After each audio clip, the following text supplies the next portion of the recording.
buenos días, tardes o noche, según el momento en que usted vea este video. Mi nombre es Nancy Lizeth Morales García y yo expondré el tema de cirugía preprotésica correspondiente al tercer parcial de la unidad de aprendizaje de cirugía bucal de la carrera de cirujano dentista. La cirugía preprotésica son técnicas o procedimientos quirúrgicos cuyo fin es preparar a los tejidos duros y blandos para la colocación adecuada y duradera de prótesis dentales. Sabemos que el edentulismo es la pérdida ósea progresiva, en donde el 35% de la población mayor de 65 años es edéntula, y se sabe que el patrón de reabsorción óseo es impredecible. Este se continúa por alrededor de 25 años, y la reabsorción ósea mandibular es mayor que la maxilar, en una relación de 4:1. Sin embargo, uno de los objetivos de cirugía preprotésica es mejorar la efectividad del tratamiento prostodóntico, por lo tanto, obtener la estabilidad y retención adecuada, tanto como la función masticatoria, estética, y por lo tanto una mejor calidad de vida.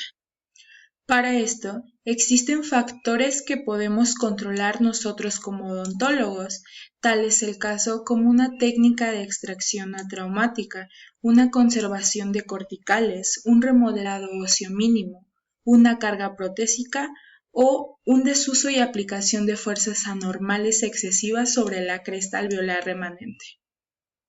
No obstante, podemos tener repercusiones sobre el perfil facial si no tenemos el control como lo antes mencionado, tales como posteriormente podemos tener unas relaciones clase 3, transversalmente un estrechamiento maxilar o ensanchamiento mandibular y verticalmente un aumento de la distancia interarcada.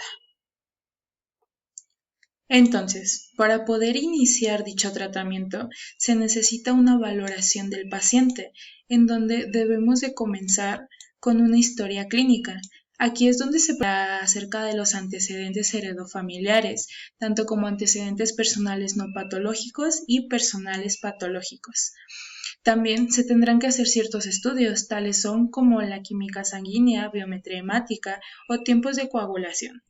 También debemos de tomar en cuenta que debemos de hacer una inspección visual y una palpación en donde observaremos forma de la arcada, depresiones, exostosis, inserciones musculares, relaciones interarcada, tejido blando redundante o profundidad del vestíbulo. Y de suma importancia una exploración radiográfica en donde tomaremos en cuenta una ortopantomografía en donde podemos observar características del hueso, condensaciones óseas o existencias de algunas patologías. También son importantes los modelos de estudio, los cuales podemos clasificarlos de diferente manera. Existe la clasificación de los maxilares edéntulos, en donde Cawood y Howell en 1991 clasificaron a los maxilares como clase 1, dentado, clase 2, post-extracción, clase 3 y la más adecuada, una cresta redondeada con altura y anchura adecuadas, además de una clase 4, en donde la cresta se encuentra en filo de cuchillo, con una altura adecuada y una anchura inadecuada, una clase 5, donde la cresta es plana, con altura y anchura inadecuadas, y una clase 6, donde existe una cresta deprimida, donde hay grados variables de pérdida de hueso basal y puede esta ser extensa aunque también impredecible. O también podemos clasificar a las crestas alveolares atróficas, donde la clase 1 es una cresta alveolar de altura adecuada, pero de anchura inadecuada, en donde existen deficiencias laterales con socavados. Una clase 2, en donde la cresta alveolar con altura y anchura son deficientes y con aspecto de filo de cuchillo. Una clase 3 donde la cresta alveolar reabsorbida hasta el hueso basal, en donde determina forma cóncava del sector posterior de la mandíbula, y una cresta ósea aguda con tejido blanco regular, y una clase 4 donde la reabsorción de hueso basal que origina la mandíbula o maxila es plano.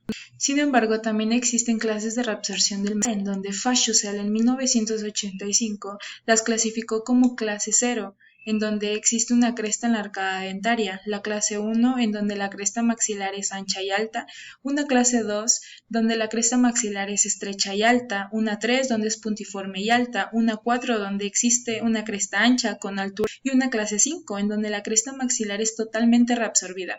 Sin embargo, también existe una clase de mandibular en donde Atwood en 1971 las clasificó como en donde clase 1 es el alveolo con diente, una clase de la pieza dentaria, 3 apófisis alveolar alta, una 4 es una alveolar alta y delgada, una 5 una apófisis redonda y una 6 donde la apófisis alveolar es corta. Sin embargo, una de las clasificaciones más importantes que tenemos hoy en día es la clasificación de Mitch, en donde en 1990 nos comparte que D1 es un hueso compacto denso, D2 es un hueso compacto denso, poroso esponjoso con trabeculación densa, y a comparación de la 2, la 3 tiene una trabeculación fina y un D4 es con trabeculación fina solamente. Continuando con esto, uno de los objetivos quirúrgicos que tienen estas cirugías es eliminar las condiciones patológicas intra y extraorales para poder proporcionar una adecuada retención anteroposterior vertical y transversal, además de poder eliminar protuberancias óseas para poder proporcionar adecuada profundidad vestibular y poder eliminar rebordes afilados y áreas de retención para poder proporcionar en mandíbula muy atróficas, facilitar protección al paquete vasculonervioso y crear una configuración adecuada para los procesos alveolares. Una vez cumplidos los objetivos quirúrgicos, el reborde alveolar debe de tener ciertos requisitos, tales son como un soporte óseo adecuado para la prótesis, tanto como un hueso cubierto con tejido blando adecuado, tanto como surcos vestibular y linguales adecuados, además de una relación satisfactoria de los rebordes alveolares superiores e inferiores. Y debe de existir una ausencia de rebordes agudos, también de socavados o protuberancias sobresalientes, además de bandas cicatrizales que impidan el asentamiento normal de la prótesis en su periferia y ausencia de fibras musculares o frenos que movilicen la periferia de la prótesis, además de tejidos blandos, redundancias o hipertrofias en los rebordes o en los surcos y ausencia de enfermedades neoplásicas. Sin embargo, para poder llegar a tener los requisitos del reborde alveolar, podemos ayudarnos de algo llamado alveoloplastía, lo cual esto es una eliminación de las irregularidades del hueso alveolar, es decir, una mejor configuración para el soporte de una prótesis. Al mismo tiempo, podemos clasificar como una alveoloplastía primaria o de estabilización, en donde ésta tiene lugar en el momento de la extracción dentaria. Aquí podemos hacer la remoción de rebordes agudos, una resección de torus o una reducción de tuberosidades. También tenemos la alveoloplastía secundaria o de corrección, en donde aquí existen cambios en el hueso alveolar provocados por diversas causas, tales son como una atrofia alveolar, una cicatrización o un traumatismo. La alveoloplastía simple se realiza con mayor frecuencia, especialmente cuando los márgenes corticales se van a reducir. Su técnica quirúrgica consiste en hacer una incisión sobre la proyección ósea. Se realiza un colgajo tipo sobre y posteriormente el colgajo se hace de espesor total haciendo liberatrices. Se elimina el exceso de hueso con una lima de hueso o una fresa de baja velocidad con irrigación constante, teniendo cuidado de no sobrecontornear y eliminar lo mínimo necesario. Además, si el hueso es muy prominente, se puede usar instrumentos rotatorios, en donde se puede utilizar una fresa de fisura o de bola del número 6 o el 7. La ventaja de esto es que es más rápida la eliminación de hueso. Sin embargo, una de sus desventajas es que podemos sobrecortonear o quitar más hueso de lo necesario. Una vez quitando hueso o lo que necesitamos, se deben de reposicionar los tejidos blandos y sobre esto se palpan los tejidos duros para poder verificar que se han eliminado espículas y bordes agudos. Una vez que la remodelación es satisfactoria, se suturan los tejidos blandos. Se pueden utilizar puntos simples o también un sorjete continuo. También tenemos que tener en cuenta la alveoloplastía de la cortical, en donde se realiza la reducción de la cortical externa, de la cortical labial y bucal. La cresta alveolar se reduce en grosor, permitiendo que sea más pequeña y con capacidad de acomodar la prótesis. Este es el procedimiento más comúnmente utilizado. Su técnica quirúrgica consiste en la incisión de un espesor completo, es decir, en sobrotrapezoidal, y una elevación del colgajo. Se utiliza una gubia afilada para poder realizar la ostectomía y se le debe dar a la cresta la forma deseada. También se puede utilizar instrumentos rotatorios. Se deben delimar los contornos afilados, se debe de reposicionar el colgajo y posteriormente una sutura. Y también se puede hacer una reducción de un borde de filo de cuchillo, en donde se debe de hacer una incisión a lo largo de la cresta alveolar con descargas a cada lado o se puede hacer solo de un lado. El colgajo se realiza tanto en vestibular como en lingual, se suaviza el hueso utilizando una lima o escofina y se puede usar un instrumento rotatorio, es decir, se puede quitar más hueso del requerido y posteriormente una sutura.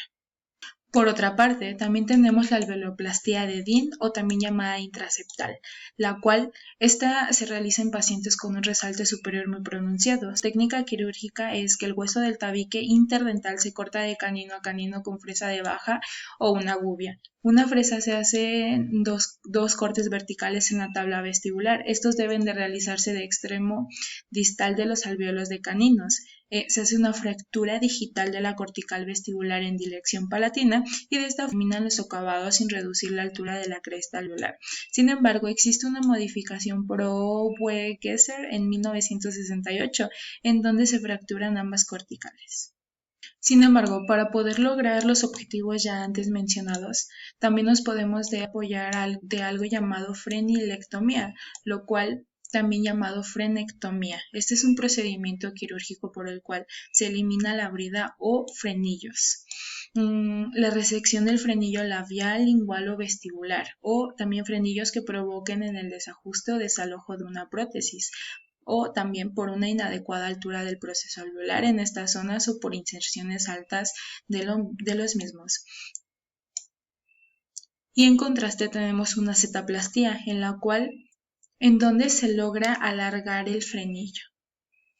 Sin embargo, también existe algo llamado torus, en los cuales estas son excrescencias óseas no neoplásicas de crecimiento lentos y asintomáticos, los cuales se manifiestan habitualmente antes de los 30 años, no requieren de tratamiento a menos que interfieran con el tratamiento protésico y existen tanto palatinos como linguales. El palatino es el más común y vemos que existe en el 20% de toda la población. Clínico de un paciente de sexo femenino de 28 años de edad que acudió a la clínica de odontología de la Universidad Central del Ecuador. Las fotografías muestran que existe una radiografía oclusal confirmándose el diagnóstico y posteriormente se coloca anestesia local infiltrativa con vasoconstrictor. Se realiza una incisión en forma de Y con un bisturí número 11. Con un periostotomo se elevan los colgajos y se colocan los puntos tractores, exponiendo así el crecimiento óseo, que se muestra en la figura 6. Y posteriormente, el torus palatino se elimina con una fresa quirúrgica tras la práctica de unas marcas guías de profundidad, o bien con un martillo y escoplo efectuando una eliminación por capas. Posteriormente, se procedió a irrigar con cloruro de sodio al 9% y rifampicina en spray. Una vez hecho esto, se suturó la herida con 5 puntos individuales, como se muestra en las imágenes. Sin embargo, también podemos realizar la cirugía del torus lingual, en donde su incidencia es menor del 8%, y esta tiene una técnica quirúrgica similar. Sin embargo, en la extracción de las estructuras dentarias va seguida de una reabsorción del proceso alveolar, la cual en ocasiones es tan intensa que impide la colocación de una prótesis como consecuencia de la escasa profundidad de los surcos vestibular, lingual o ambos. Existen de varios tipos, en las cuales tenemos la transposicional, que se efectuará un corte en el fondo de saco generando un espacio, la repitalización o también un injerto cutáneo óseo, en donde se incrementa la altura del proceso alveolar. En la mandíbula, las técnicas más utilizadas son las de Kansajian y la de Clark, en donde existe una epitelización secundaria, y en el maxilar la técnica más empleada es la de Obwe-Gesser. Y hasta aquí mi exposición. Gracias. Es que las causas principales de la pérdida ósea son entre las más comunes la causa de las pérdidas dentarias, ya sea por caries, enfermedad periodontal, traumatismos dentarios, exodoncias, traumatismos faciales y tumores, además de otras causas como las enfermedades sistémicas.